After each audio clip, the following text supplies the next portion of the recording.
basically, this is the time. What we're saying is pretty much like nobody was there to give us any of this. We had to, bing. We had to get this on our own. Right. What we're saying is that you come to us, and as long as you apply the effort, we have the necessary resources. Okay. We're not guaranteeing you're going to pass it on the first time. Right. However, if you come in and give us that effort, we give it back to you, you're pretty much guaranteed to pass. We're not going to say that. Right. Okay. Gotcha. But I pretty much know. It's just like I was talking to you before. You didn't have recording this. Yeah.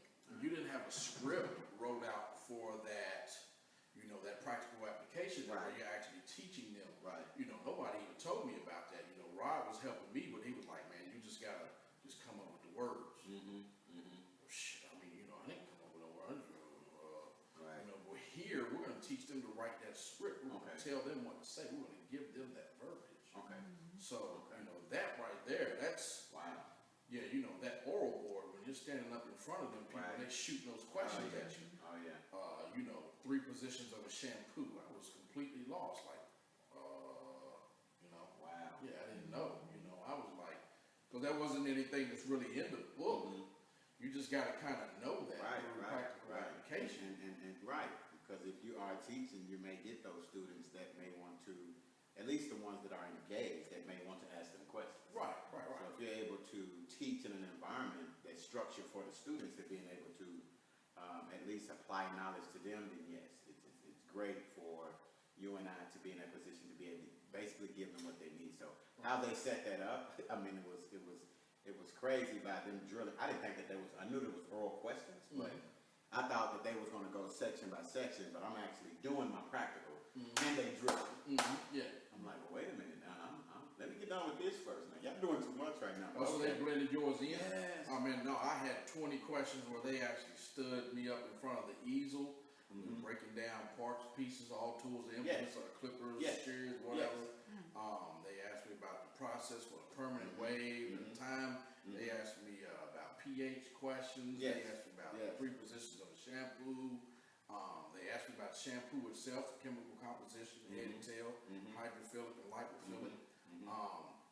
They were shooting all that. And then when I got into the practical application, whenever I shut my mouth, that's when they started throwing more questions. Okay. Yeah, and I think I don't know if they was really trying to get me out of there, but in the same sense, I was prepared, but I felt like I over-prepared myself because I didn't have that classroom setting, that hands-on. I needed that, and I traveled for that. I just wasn't able to get it, and I wish that there was something that was like that out there and available.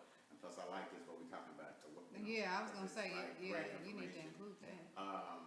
And while I'm actually doing my practical, I prepared, and I knew it was going to be an oral section, but I was prepared for them to ask me questions while I was teaching. That's how I prepared myself. Right. Now, had it been a classroom setting, then I would have, or if there was a curriculum that was out there, and the knowledge was there for me to gain, to prepare myself for the state board, then I would have went about it that way. Right.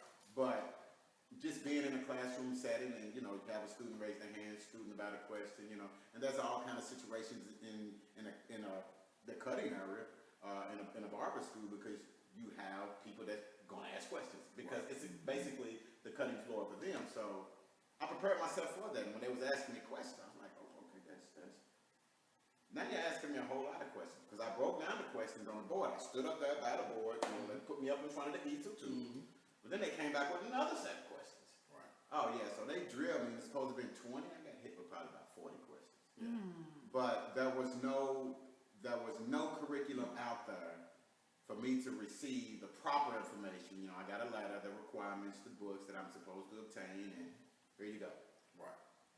Okay, me being self-driven, I went. Right. But I try to obtain as much as I can, try to focus, kids, coaching two basketball teams and whatnot at that time. And it was hard for me to focus on studying. So in between haircuts, I would go out to my car. I found out what would be a great mind mapping task for me, which would be audio. So I actually read over the book and used that as an audio tape for myself. So basically I was talking to myself, and that's how one way I was able to prepare myself for the test. But if I had a classroom setting, I think it would have been more hands-on and me being engaged with other potential instructors. And you know, the thing about that is that a lot of schools don't open their doors up for that. That's true. And they basically leave you out there hung, high and dry. Right.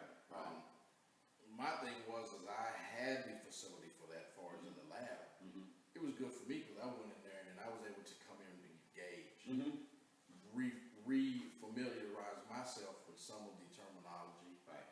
and everything that was going on. Mm-hmm. So that's what the development of this is right here.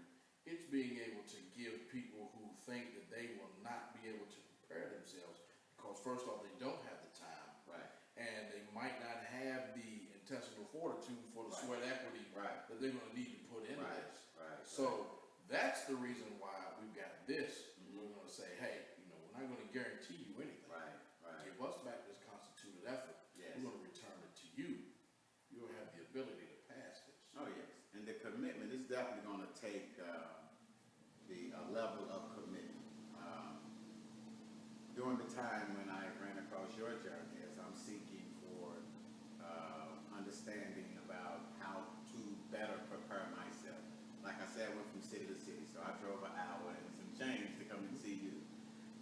You really opened up my eyes to basically confirm or to let me know, is this what I really want to do without you knowing? Right. You basically put me in front of a clipper. I come in and I meet you. He's like, hey, I got a question for you. I don't know if you remember this, but he was like, hey, I got a question for you. You went right over to the ultraviolet ray cabinet, pulled out these Andes, by the way. They were Andes. And said, what is this? And I was like, it's a clipper. Well, what does it actually do? What kind of clipper is it? I'm like, it's an Andes master clipper. I mean, and that's what it was. Right. But had there been, not saying that I couldn't have went out there and got the information, but me trying to get as much, I was a student, and I will remain a student in the barbering industry. Right. I will remain a student. Had it been information for me, I would have been able to answer that question based upon my knowledge. I can only talk about what I know. Right. So I didn't get that information. It was in my textbook years prior.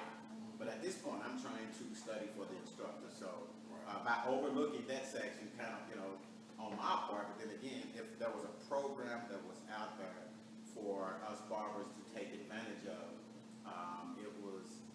it would have probably prepared a lot of us for the professional industry. Right. Because some of us ended up going to get certain jobs because of due to a lack of resources. Right. So, here we are in the program that we are establishing. Even now, I'm a student of this program. I am. This guy has been a mentor of mine, whether he knows it or not. But over the past few years, I've always wanted to work with him. And God has his way of finding resources for you.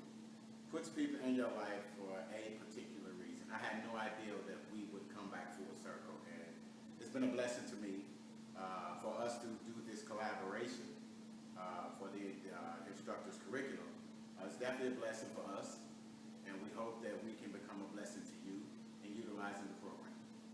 Please make sure to come and join us, so that way you can actually check us out. We can introduce you to this barber program that we have, the Barbers Instructor program that we have. Introduce you to this so that way you won't have any fear of actually becoming an educator in the state of Kentucky, a master educator of that. Through time and effort, you will go on and you'll take the exam and you'll be able to pass it. And so that way you can go out and further the profession as he and myself and Mr. Lee have done. And that way you can take this with you wherever you decide to go in your journeys as a barber. Yes.